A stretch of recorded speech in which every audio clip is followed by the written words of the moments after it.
kaya po ba nila kong ipakulong? Kayang-kaya po nila. Nagawa nga po nilang umimbento ng krimen laban sa akin. Kamakailan lamang po, hindi pa nagtatagal, dito rin sa bulwagang ito, somebody said, sometimes you need to bend the law to be able to please the people. Am I right, Mr. Secretary Remulla? Secretary Remulla, then Secretary of Justice, now Ombudsman, said loudly, yes, sir. So pwede na nang baluktutin lahat, kagaya ng pambabaluktot na ginawa nila. Pero sinasabi ko, Madam President, they can imprison me, they can arrest me, but I tell them, they still will not win. Itaga nila yon sa bato. Magandang gabi po sa inyong lahat. Napakarami po ang nagre-request tungkol sa kung ano ang nakikita ng ating tarot sa ating gobyerno. So, pag sinabi pong gobyerno, ito ay pangkalahatan na po. So, tarot, ipakita mo sa akin kung ano ang nakikita ng kapalaran sa tarot ng ating gobyerno ngayon. Ito po ay isang baliktad na sitwasyon kung saan ang aakalain po ng ang aakalain po ng iba ay nananahimik. Ito po ay pananahimik ng isang dating sitwasyon. Yan nakita nyo, nakabaliktad. Kung saan ang akala ng ating pong gobyerno o ng mga taong nakaupo ay tahimik lang ang sitwasyon, pero hindi po. Ito po ay isang nakakawindang na revelasyon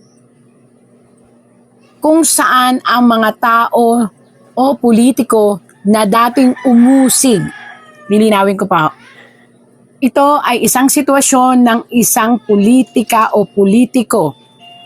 Tao at politika po ito, Tao at sitwasyon ng politika. Kung saan ang akala nila ay nakukuha nila ang simpatya ng mamamayang Pilipino. Ito po ay mga nakaupo kung saan pinipilit nila na habulin ang mga sitwasyon upang maging karapat-dapat sila at maging maganda sa mata ng mga tao. Kaya lang po mababaliktad po at matutwist. Bakit? Matutwist, mababaliktad ang sitwasyon. Hindi na nila mapapaikot ang mga tao na maniwala. Aroy, bakit ganito? Lalong sisiklab ang galit sa puso ng mga tao sa mga nakaupo na may kinalaman sa flood control.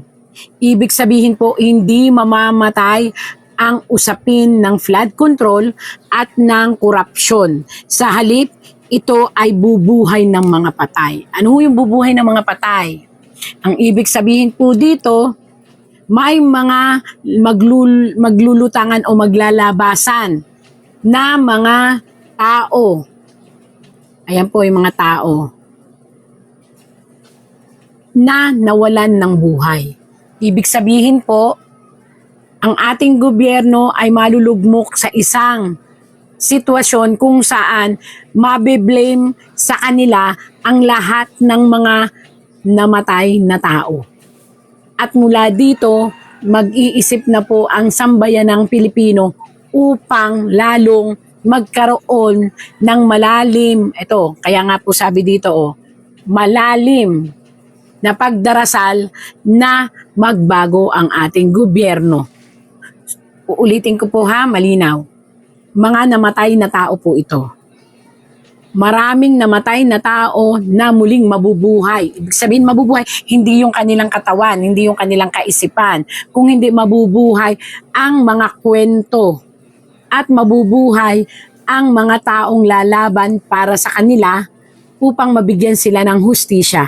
At again and again po, kaya nga po nakalagay ito, ang mabiblame po ay ang gobyerno natin.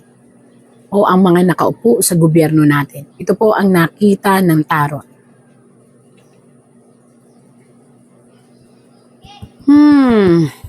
Maraming sitwasyon ang magaganap, unexpected, na maaaring ito pong taong ito kaya po may dugo, tapos may puti, tapos may gray. Ang ibig sabihin po nito, may mga batas, ito po nahulaan ko na dati, pero lumabas po ulit dito.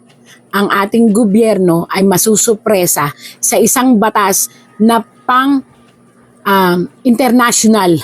Kumbaga, isang panukalang batas na bigla na lang susulpot at makikialam upang alamin ang katotohanan dito sa problemang dating kinaharap ng ating gobyerno na flood control, corruption, and especially etong lalaking ito na naitapon sa isang malayong lugar, which is the ICC. Makakalkal lahat. Isang malakas na puwersa, isang banyagang batas ang magkakalkal at makikialam at makikisimpatya sa mga Pilipino upang alamin ang katotohanan doon sa flood control. Tatlo po yun sa flood control, doon sa corruption, kung ano man pong corruption ng mga sangay-sangay ng gobyerno, at sa pagkakulong ng isang matandang lalaki na ngayon po ay nagdurusa at may dinaramdam sa kanyang katawan, lalo na sa kanyang dugo. Yan. Yan po ang nakita ng tarot. Isang lalaki, again, politics po to. Isang lalaki ang ngayon ay wala sa posisyon, pero siya'y nananatiling binoto ng bayan, ng mga tao, isa siyang batang lalaki. Ang magiging matinding kalaban ng ating gobyerno at delikado ang buhay niya. Mag-ingat po ito. Isang batang lalaki, again po isang batang lalaki, ang delikado ang buhay, ang past life niya ay parang katipunero, na magiging matinding kalaban ng ating gobyerno, ang nanganganib ang buhay, at maaaring ito ay, kung hindi po ito mag-iingat masawi sa pamamagitan ng aksidente, pag-aksidente, or abduction, or ikidnap. Kaya mag-ingat itong batang lalaking ito. Ito po ay kumakalaban po ito sa gobyerno. Ang kanyang parang makikilala siya bilang isang lumalaban sa gobyerno. Paano ko po nalaman na lumalaban sa gobyerno? Nakabaliktad po siya. Tapos po, nakita nyo pula, ginto, at asul. Hindi po ba ang bayan natin ang ating bandila?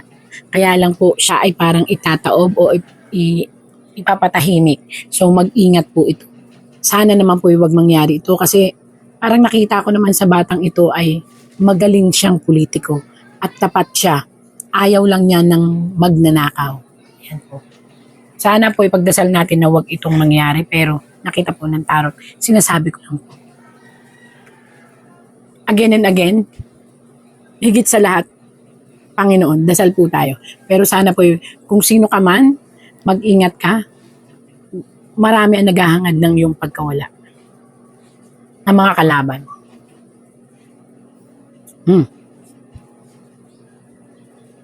Isang muling pagbabalik ng nakapink na babae. At muli may mga ibon na nagnanais siyang patakbuhin. Ito po. Isang babae na palalabanin at nakapink po siya ang muling magbabalik.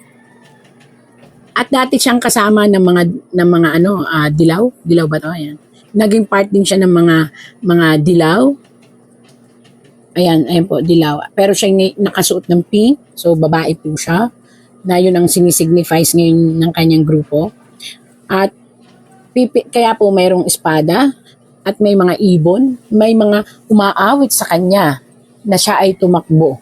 Pero again and again po, ayon po sa tarot, hindi na po niya panahon.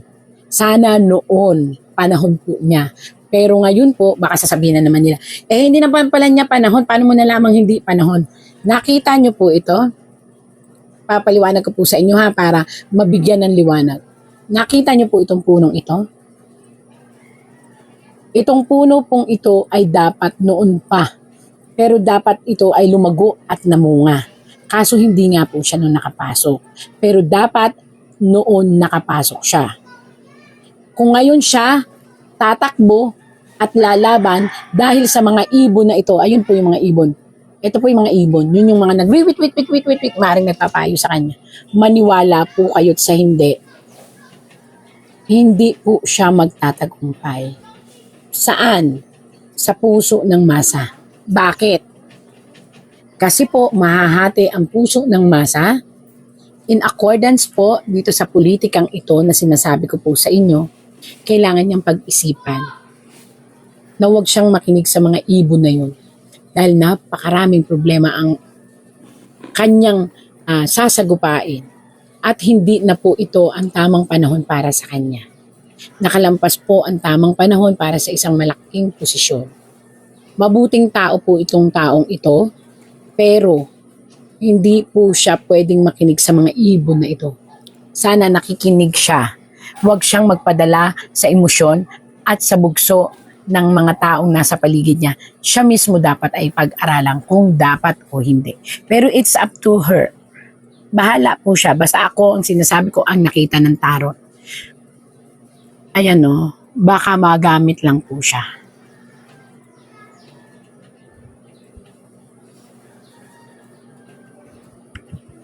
Tatlong malalaking bansa ang magsasanib puwersa. Tatlong malalaking bansa ang magsasanib na puwersa upang mapalabas ang ating dating President Duterte. At susuportahan ito ng ibang mga karatig na maliliit na bansa.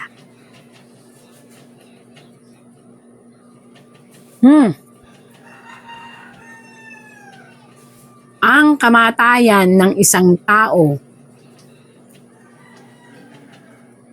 kung ito'y matutupad ayon sa tarot at hindi ito makakabalik ng Pilipinas, pag-uumpisahan po ito ng isang napakamadugong sitwasyon. At ito po'y nakatakdang mangyari sa oras ng kamatayan, death, ng isang tao na minahal ng sanlibutan. Sana wag naman pong mamatay yun, taong yun. Sana makauwi po muna siya. Pero in this term, kailangan dasal ng buong sambayanan.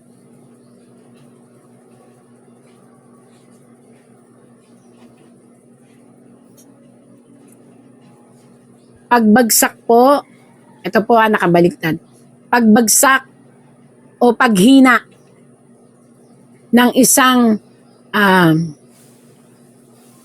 namumunong mga mambabatas. Maaring alam nyo na to, ang ICC. At yun po ay naihula ko na before. Ngayon, bumalik ulit. Ang ibig sabihin po nito, mararamdaman ng ICC na napakalaking damage sa kanila ang sitwasyon ng paggalaw nila sa dating presidente. At mula dito, magigising po sila. Ang masakla po sa pagkagising nila, marami na po ang magsusunuran ng mga bansa upang hindi sila arugain o tanggapin bilang isang kasanib na patas na lilitis sa bawat bansa. At maaaring ang kahinatnan po nito, kung hindi ito palitan, ito ay buwagin. Pero ito po ay, kaya nga nakalagay po dito, ito po ay pinag-iisipan ng mga bansa. Hindi po isang bansa, hindi dalawang bansa. Malalaking bansa na sasama ng maliliit pang bansa.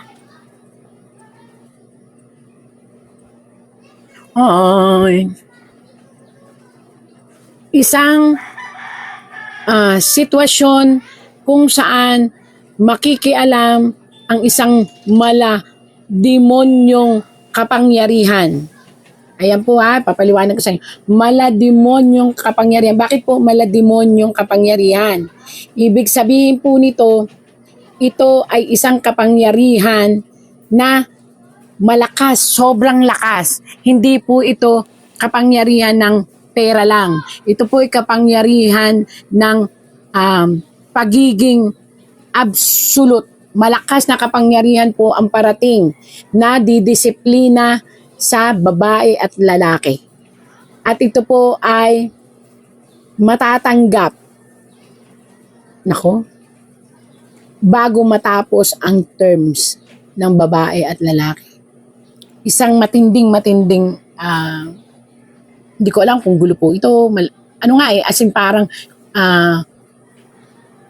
kumbaga sa isang sitwasyon na matindi, mabalasik. As in, nakakatakot. Ang bigla na lang po ito mag-emerge at ang magiging target nito, maaring batas din po to, maaring isang bansa din po to. Basta matindi po ito, kumbaga, kaya demonyo sinasabi is hindi po pwedeng i-stop. Ang makapangyarihan talaga to, ang didisiplina sa isang babae at lalaki na, syempre, pinag-uusapan po yung politika. Kung sino, representative lang po itong babae at lalaki. Ibig sabihin, maaaring ito ay ang mga namumuno kung sino man. Namumuno sa bawat sangay ng gobyerno. Bawat sangay, ibig sabihin, iisa-isahin po ito. Kaya pero magiging hustisya ito para sa mahihirap. Kaya nako, yung pong mga nakaupo na sa tingin ninyo kayo'y corrupt, sa tingin ninyo kayo may nagawang hindi maganda, sa tingin ninyo po ay may natapakan tayo sa gobyerno. Mayroon pong parating na matinding disiplina na haharapin ng mga nagkasala. Ito po. Yun po ang nakita sa ating gobyerno ngayon. Politika pa rin. Ayan. Sir, bakit po nag-walk out? Pinamuna na tayo eh. Pinagpipilitan nila, naisip-isip na siguro nila dahil lumabas sa media na ilalabas na warrant of arrest. O, para makaboto yung mga yun na makukulong, kung sino man yun, para makaboto sila, kung nakakulong man sila. Kasi common sense, hindi naman journalist tayo, di ba? Yes. Common sense. Yes, sir. BS. Kung ano-ano mga rules. Yes, sir. Sir, sir, paano po yun? Paano yun, sir? Ano hindi na magkaroon ng boto? We just woke up. No, because we will not be part of this. It's a travesty of our rules, of the Senate rules. Hindi kami papayag sa mga Niloloko tayo. Hindi sila pwedeng magboto ngayon, sir. Hindi sila pwedeng magbasa ng motion ngayon, sir. Sir, hindi sila pwedeng magboto. Sir, paano ba yun? violation of the rules. Because they are disobeying our rules.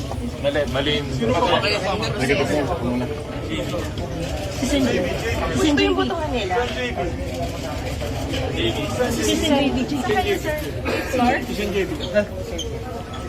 Sir, sabi mo yun. Sir, paano yun? Hindi pwede magbotohan kasi wala silang forum. Walang quorum. We have no quorum. Okay, sir. Bakit umabot sa ganito, sir? Kaya po ba nila kung ipakulong? Kaya po nila. Nagawa nga po nilang umimbento ng krimen laban sa akin. Kamakailan lamang po, hindi pa nagtatagal, dito rin sa bulwagang ito, somebody said, sometimes you need to bend the law to be able to please the people. Am I right, Mr. Secretary Remulla? Secretary Remulla, then Secretary of Justice, now Ombudsman, said loudly, "Yes, sir." So pwede na nang baluktutin lahat, kagaya ng pambabaluktot na ginawa nila. Pero sinasabi ko, Madam President, they can imprison me, they can arrest me, but I tell them, they still will not win. Itaga nila yon sa bato.